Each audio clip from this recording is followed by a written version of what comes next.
So hello, I'm Amit Singh Yadav, and today we will discuss chapter first of class 9, matter in our surroundings. Okay. So basically, matter हम सबको पता है that matter से ही हम सब मिलके बने हैं. Like पूरा यूनिवर्स है जो वो matter से ही मिलके बना है. मैटर को बेसिकली हम स्टेट्स में भी इसको डिवाइड करते हैं. बेसिकली 3 स्टेट्स होती हैं. हम 9th में पढ़ेंगे कि इसकी 2 और एक्स्ट्रा स्टेट होती हैं. उनके बारे में हम आगे डिस्कस करेंगे वीडियोस में.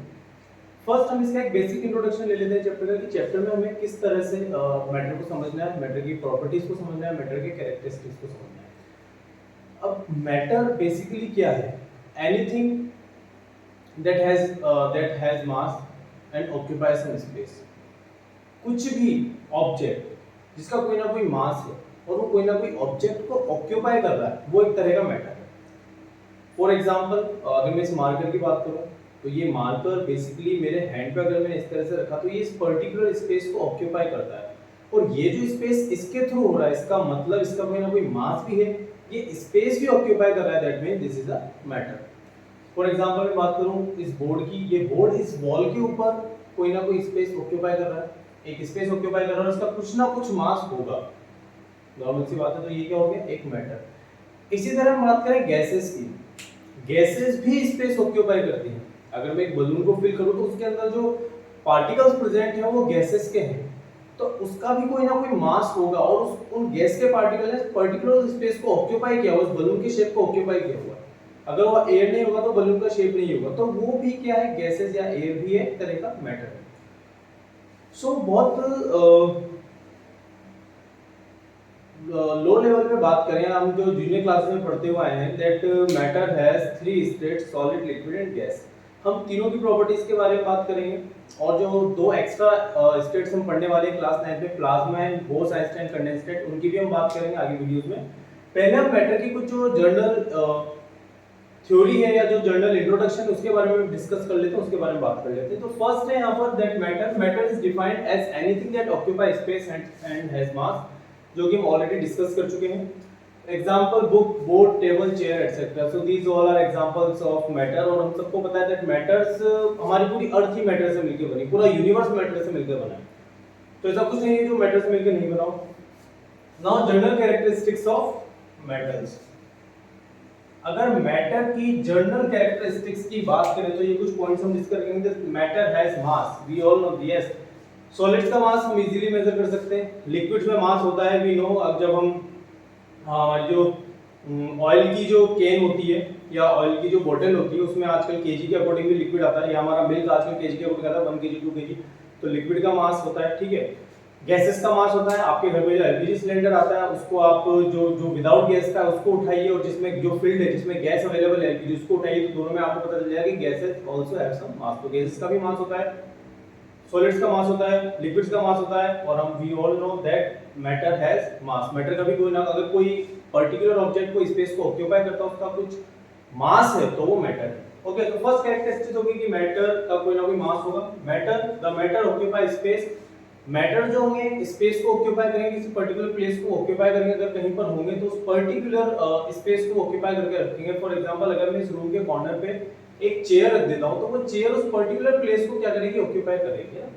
उस पर्टिकुलर प्लेस पे अभी कौन है? चेयर है. तो पर्टिकुलर प्लेस या उस चेयर के साइज का जो प्लेस है वो उसके लिए ऑक्यूपाई हो चुका है. That means chair is a matter. Third है matter is inertia. Matter is inertia बहुत सिंपल सा टॉपिक है. इसमें हम बात करें तो okay, so matter has inertia. Matter inertia का मींस है कोई ऑब्जेक्ट है, अगर वो मूवमेंट में है, अगर वो किसी तरह की मूवमेंट में है, वो चल रहा है या किसी तरह की वॉक कर रहा है, कोई भी ऑब्जेक्ट है. मैंने फुटबॉल के हाथ से उसको किक किया तो वो थोड़ी दूर जाएगी. वो फुटबॉल पहले मोशन में नहीं थी, बट जब मैंने उसको एक्सटर्नल फोर्स अप्लाई किया तो वो मोशन में आ गई. ठीक है. इसी तरह से अगर कोई सामने से मुझे किक करता है फुटबॉल और मैं उसको मेरे लेग की हेल्प से यहाँ पर रोक लेता हूँ, मेरे हैंड्स की हेल्प से पकड़ लेता हूँ, तो मतलब पर्टिकुलर कोई ऑब्जेक्ट जो मोशन में था और उसको मैंने एक्सटर्नल फोर्स अप्लाई करके उसके मोशन को वहां पर ब्लॉक कर दिया, उसके मोशन को वहां पर रोक दिया. तो ये प्रॉपर्टीज भी जो है वो मैटर दिखाते हैं. इसका बहुत सिंपल सा एग्जांपल है, जैसे आपके जो क्रिकेट बॉल है या फुटबॉल है, आप उसको रख दीजिए कहीं पर, जब तक आप उसको टच नहीं करेंगे, उसके ऊपर कोई एक्सटर्नल फोर्स अप्लाई नहीं करेंगे, उसके अंदर किसी तरह का मोशन, किसी तरह की मूवमेंट हमें देखने को नहीं मिलेगी। बट अगर हम उसके ऊपर कोई एक्सटर्नल फोर्स अप्लाई करते हैं तो वहां पर हमें कोई ना कोई मूवमेंट उसमें देखने को मिलेगी। सो मैटर जो है, the matter is affected by, sorry, the matter has inertia, matters में इनर्शिया भी हमें देखने को मिलता है। The matter is affected by gravity. We all know that matters के ऊपर ग्रेविटी अप्लाई होती है। आप लोग बोले सर गैसेस के ऊपर नहीं होती है, गैसेस के ऊपर भी होती है, बट जो लाइटर गैसेस होती है वो ऊपर मूव कर पाती हैं कंपैरेटिवली हायर गैसेस। मतलब हायर गैसेस का जो लेवल है थोड़ा डाउन होता है, और लाइटर गैसेस का थोड़ा लाइट होने की वजह से वो हाई गैसेस, हाई जो एयर गैसेस होती है उनके ऊपर रहती है, पर उनके ऊपर ग्रेविटी अप्लाई होती है। ऐसा नहीं गैसेस के ऊपर अप्लाई नहीं होती, होती है, बट बिकॉज ऑफ उनके वेट बहुत ज्यादा कम होने की वजह से हमें ऐसे जमीन पे जैसे फ्रूट है गिरा तो नीचे गिरेगा, उसके ऊपर हमें दिखता नहीं है, बट गैसेस के ऊपर भी ग्रेविटी अप्लाई होती है। Okay, and the matter can not be destroyed, ये इंपॉर्टेंट है। इसका एक लॉ भी हम पढ़ेंगे, इस टॉपिक का एक लॉ हम चैप्टर सेकंड में पढ़ेंगे, law of conservation of mass.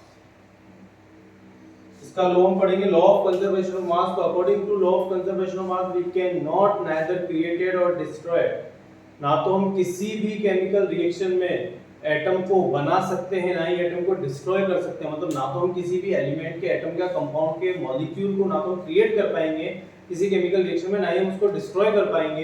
तो हम सिर्फ उसके मतलब रिएक्टेंट को प्रोडक्ट में चेंज कर सकते हैं, बट वहां पर number of molecules, number of atoms always will be equal. ये हमें बताता है लॉ ऑफ कंजर्वेशन ऑफ मास। आप आपके सेकंड चैप्टर में इस मास को भी, इस लॉ को भी समझोगे। तो matter can not be destroyed, हम मैटर को डिस्ट्रॉय नहीं कर सकते। हम केमिकल रिएक्शन में, अगर केमिकल रिएक्शन में यूज में भी लेते हैं तो उसका दोनों साइड, रिएक्टेंट साइड और प्रोडक्ट साइड, बोथ साइड मास और number of molecules will be equal. दोनों तरफ उनका मास, जो नंबर ऑफ मॉलिक्यूल है वो हमेशा इक्वल रहेगा। जैसे अगर रिएक्टेंट साइड में हाइड्रोजन 2 ग्राम है तो प्रोडक्ट साइड में भी वो 2 ग्राम ही रहेगा। हो सकता है प्रोडक्ट साइड में अगर 2 से ज्यादा प्रोडक्ट हो, 1 से ज्यादा प्रोडक्ट हो, तो 2 ग्राम 1 ग्राम 1 ग्राम की फॉर्म में डिवाइड हो जाए, बट टोटल जो होगा वो 2 ग्राम ही रहेगा, बोथ साइड्स, रिएक्टेंट साइड भी और प्रोडक्ट साइड भी। So these are some general characteristics of matter. So now we will discuss about characteristics of particle of matter. ये बात की हमने मैटर के कैरेक्टरिस्टिक्स की। अब हम बात करेंगे मैटर के जो पार्टिकल्स हैं जिनसे मिलके मैटर बना है उनकी कैरेक्टरिस्टिक्स की। The particles of matter are very very small. We all know जो मैटर के पार्टिकल्स हैं बहुत ज्यादा छोटे होते हैं, बहुत ज्यादा स्मॉल होते हैं। हम जिसे एटम भी बोलते हैं ना, एटम मॉलिक्यूल जिसे हम बोलते हैं, इतने ज्यादा छोटे होते हैं जो आगे, जिनको हम आगे डिवाइड नहीं कर सकते हैं, या फिर जो हम देख नहीं सकते हैं, इस तरह के पार्टिकल्स को हम एटम या मॉलिक्यूल्स बोलते हैं, और वो सब मैटर में ही आता है। Second is the particle of matter have space between them. Matter के जो पार्टिकल्स होंगे उनके बीच में स्पेस होगा, बट डिसाइड ये करेगा वो स्पेस कि हम कौन सी स्टेट की बात कर रहे हैं। बिकॉज मैटर हैज 3 स्टेट्स, हम आगे उसके बारे में डिस्कस करने वाले हैं। First state is solid, second state is liquid, and the third state is gas. तो अब इसके बारे में डिस्कस करने वाले हैं। Metal has 3 states, solid, liquid and gas, और मेटल्स के पार्टिकल्स के बीच में स्पेस भी होता है, बट डिपेंड करता है कि हम कौन सी स्टेट की बात कर रहे हैं। हम सॉलिड की बात करेंगे, so in solid there is less space between particles, बहुत कम स्पेस देखने को मिलता है। अगर हम लिक्विड की बात करेंगे, there is some space between particles, liquid के पार्टिकल्स में थोड़ा बहुत स्पेस होता है, अवेलेबल होता है, कंपेयर टू सॉलिड ज्यादा होता है। और गैसेस के पार्टिकल्स के बीच में तो स्पेस ही स्पेस है, हम खुद गैसेस के बीच में मूव करते हैं, तो इतना स्पेस है कि हम मूव कर सकते हैं। दैट मींस गैसेस के पार्टिकल्स में स्पेस होता है, और उनके बीच में अट्रैक्शन फोर्स भी काफी वीक होता है। अच्छा, अगर इसी को अट्रैक्शन फोर्स की सीक्वेंस में उल्टा करेंगे तो यहाँ पर स्पेस सबसे ज्यादा गैस में, यहाँ थोड़ा कम हुआ स्पेस, और यहाँ बिल्कुल कम हो गया स्पेस। अट्रैक्शन फोर्स की बात करें तो जस्ट इसका रिवर्स, सबसे ज्यादा अट्रैक्शन फोर्स सॉलिड में बिटवीन पार्टिकल्स की बात कर रहा हूं मैं, उससे थोड़ा कम स्पेस, सॉरी, इससे थोड़ा कम अट्रैक्शन फोर्स लिक्विड में, सबसे कम अट्रैक्शन फोर्स होगा हमारे गैसेस में। ओके, थर्ड है the particle of matter are constantly moving. जो मैटर के पार्टिकल्स है वो कांस्टेंटली मूविंग करते हैं, मतलब कंटीन्यूअसली मूव करते रहते हैं। ऐसा नहीं कि गैसेस के पार्टिकल्स तो हम फील कर ही लेते हैं, फॉर एग्जांपल परफ्यूम को जब हम शेक करते हैं, स्प्रे करते हैं, तो बाहर निकलते हैं, गैसेस के पार्टिकल्स मूव करते हैं। अगर मैं इस जगह पे खड़े होकर भी एक परफ्यूम की बोतल से स्प्रे करूंगा तो लास्ट क्लास मतलब लास्ट बेंच पे जो स्टूडेंट बैठे हैं वो भी इजीली उसकी फ्रेग्रेंस को फील कर पाएंगे। मतलब गैसेस के पार्टिकल्स को यहाँ पर मैंने स्प्रे किया और वहां तक वो मूव कर गया, मतलब वो लोग फ्रीली मूव करते हैं। लिक्विड के पार्टिकल्स मूव करते हैं क्योंकि वो फ्लूइड नेचर के होते हैं, फ्लो करते रहते हैं, बहते रहते हैं, ठीक है। गैसेस के पार्टिकल्स तो कॉन्स्टेंटली मूविंग करते हैं, इस हमने बात की। सॉलिड के पार्टिकल्स भी मूविंग करते हैं, वो वाइब्रेट होते हैं बेसिकली। अगर हम उनके टेम्परेचर में इंक्रीमेंट करते हैं तो वाइब्रेशन थोड़ा ज्यादा हो जाएगा, अगर लो टेम्परेचर तो वाइब्रेशन होगा बट वो इतना कम होगा या बिल्कुल जीरो के इक्वल हम बोल सकते हैं। कुछ सॉलिड्स पे इतना कम होगा कि हमें फील नहीं होगा, बट हाँ सॉलिड्स के पार्टिकल में भी वाइब्रेशंस होता है। एंड नेक्स्ट हम बात करें particles of matter attract each other. ये जैसे भी हमने बात की थी, जस्ट इसका मैंने सबसे ज्यादा जो अट्रैक्शन देखने को मिलेगा सॉलिड्स में हमें हाई अट्रैक्शन देखने को मिलेगा, लिक्विड में थोड़ा हमें मीडियम अट्रैक्शन देखने को मिलेगा और गैसेस में हमें सबसे लो अट्रैक्शन फोर्स देखने को मिलेगा। आप एक बार कॉपी कर लीजिए इनको।